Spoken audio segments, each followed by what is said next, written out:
Hey, so last night I stayed up all night listening to this audiobook because I don't read, I like listen, okay? So I'm going to say, sometimes I say I read like interchangeably, but I don't actually read, I listen, okay? But I listened to this this book called Roman Warfare by Adrian Goldsworthy, okay? Roman Warfare by Adrian Goldsworthy. In this particular book, they were talking about from Rome, from its inception, like 753 BC, all the way to like kind of the end of the Roman Empire, which like the Western Roman Empire, they date that to 476 AD. But how the military evolved and how it really kind of affected the growth of Rome and how it enabled Rome to like become, you know, what it ultimately did, the biggest empire the world had ever seen. I think maybe still seen until the United States. But it's so cool because back when in the kind of the Republic, before it became an empire, in the Republic era, when they can first kind of trace the history, they fought like the Greeks.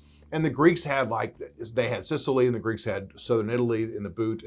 And so anyway, but everybody fought like the Greeks, which was hoplite phalanxes, which was, they would all go kind of like shoulder to shoulder with the shields, and then they had the long spears. And it was, I mean, it was pretty much impenetrable if one of these hoplite phalanxes is coming at you, but it wasn't very flexible. So if you're able to get around it, get on the sides, get behind it, like, you know, I mean, kind of the hoplite phalanxes are goners. And so everybody fought that way. There was an organized army back in the 300s BC. And then the Romans figured out, hey, we need to do something different. Let's get a little bit smarter. Let's get a little bit more nimble. We're not as big. We don't have the history that Greece has, but we are smart and we are capable. And so they came up with, they broke it into legions, which were around 6,000 men.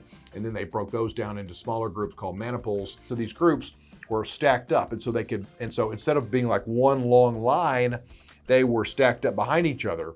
And so they would have groups in reserve, but they were basically in these small squares.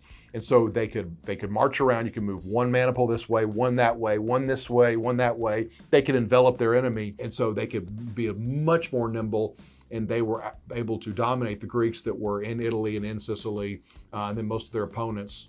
But they kept innovating. And so it wasn't just like how effective they were as a fighting force, which is incredibly effective, but it wasn't just that.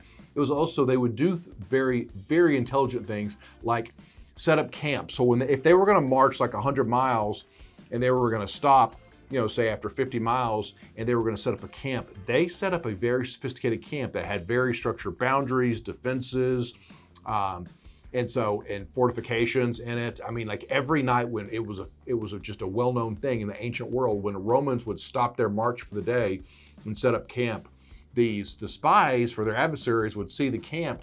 And they knew this. This was like advertising, like, look how organized we're capable of. So that would be very intimidating, even the way they set up their nightly camp. Oh my God. And so, but how cool is that?